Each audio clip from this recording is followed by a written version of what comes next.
یہ بات وہ غور سے سنیں جو میرے سمیت سب سے پہلے میں خود کو اپنے آپ کو اس کا مخاطب کروں گا، اور پھر ہر وہ شخص جو اپنے آپ کو منبر و محراب کا وارث کہتا ہے، وہ لوگ جو اپنے آپ کو خانقاہ کا وارث کہیں گے، یا وہ لوگ جو اپنے آپ کو دین کا سرمایہ سمجھتے ہیں، وہ بات اس کو غور سے سنیں۔ آج کے دور میں حضرت غوث اعظم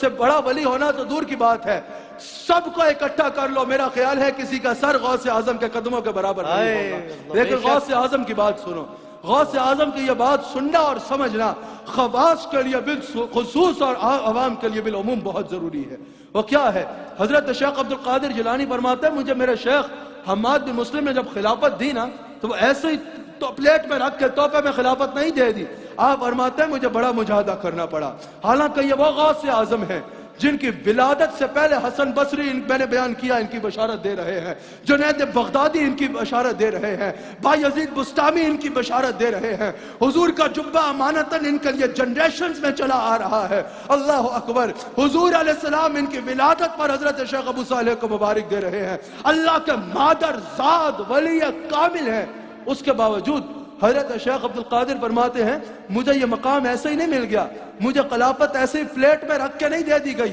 کشت میں رکھ کے نہیں دے دی گئی۔ حضرت شیخ عبد القادر فرماتے ہیں میں نے بڑا مجاہدہ کیا، بڑا سخت مجاہدہ کیا میں نے پہلے میں نے 25 سال عراق کے جنگلوں میں عبادت کرتے ہوئے گزارے ہیں۔ آپ فرماتے ہیں ادھر مجھے روز کھانے نہیں ملتے تھے، بعض اوقات پتے کھا کے گزارا کرنا پڑتا تھا۔ پھر حضرت شیخ عبد القادر فرماتے ہیں 40 سال میں نے عشاء کے وضو سے فجر پڑھی ہے، عشاء وقت پہ پڑھ کے ساری رات اللہ کی عبادت میں گزار کے فجر پڑھی ہے۔ آپ نے فرمایا 15 سال میں نے اس انداز میں گزارے کہ ساری رات ایک رات میں ختم قرآن کیا کرتا۔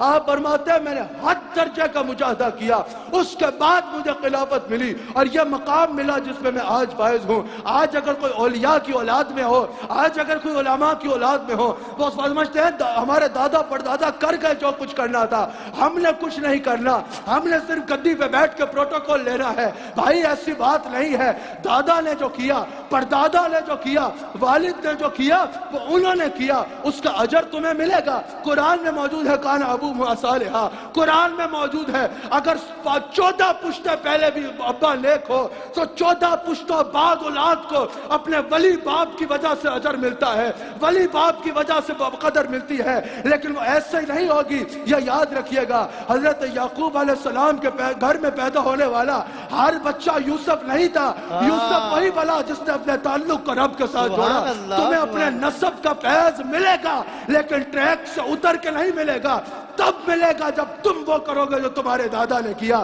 دادا تہجد پڑھتے تھے تو تم بھی تہجد پڑھو، دادا نمازیں پڑھتے تھے تو تم بھی نمازیں پڑھو، دادا روزے رکھتے تھے تو تم بھی روزے رکھو، دادا تبلیغ کرتے تھے تو تم بھی تبلیغ کرو، دادا نے دین پڑھا تو تم نے بھی دین پڑھا۔ پھر وہ فرق ہوگا کہ وہ شخص جو عام کر رہا ہوگا اس کا وہ مقام نہیں ہوگا جو تمہارا مقام ہوگا، کیونکہ پھر تمہارے سائیوں، تمہارے اجداد کا ہاتھ بھی تمہارے پیچھے ہوگا اور ان کا فیضان بھی تمہارے پیچھے ہوگا۔ یہ ولایت جو ہے، یہ جو روحانیت ہے، یہ کوئی ایسی وراثت نہیں ہے کہ بیٹا جس ٹریک پہ بھی چل رہا ہو اس کو یہ وراثت میں مل جائے گی۔ اہل سنت پہ یہ الزام لگایا جاتا ہے کہ یہ گدی موروثی سسٹم ہے، یہ موروثی سسٹم نہیں ہے۔ اگر باپ اللہ کا ولی تھا، بچہ اس ٹریک پہ چلے گا تو اس کا مقام ملے گا، اگر نہیں چلے گا تو مقام نہیں ملے گا۔ اگر والد ابو صالح جیسا ہو، پھر پیچھے جا کے دادا علی جیسا ہو، نانا رسول اللہ جیسا ہو،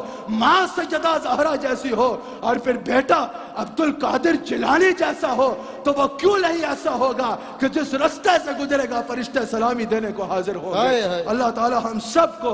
سب کو حضور علیہ السلام کی سنت کو اپنی زندگی کا حصہ بنانے کی توفیق عطا فرمائے۔ پھر حضرت شیخ فرماتے ہیں جب مجھے اوج کمال آیا روحانیت کا، میرے شیخ نے مجھے خلافت عطا فرمائی، پھر وہ جبہ جو آپ رسول اللہ صلی اللہ علیہ وآلہ وسلم کا امانتاً آپ کے لیے چلا آ رہا تھا وہ آپ کو عطا ہوتا ہے۔ آپ فرماتے ہیں میرا وہ جبہ پہننا تھا کہ میری آنکھوں کے آگے سے پردے ہٹ گئے اور اللہ نے مجھے وہ مقام عطا فرمایا جس کا کوئی عام انسان تصور بھی نہیں کر سکتا،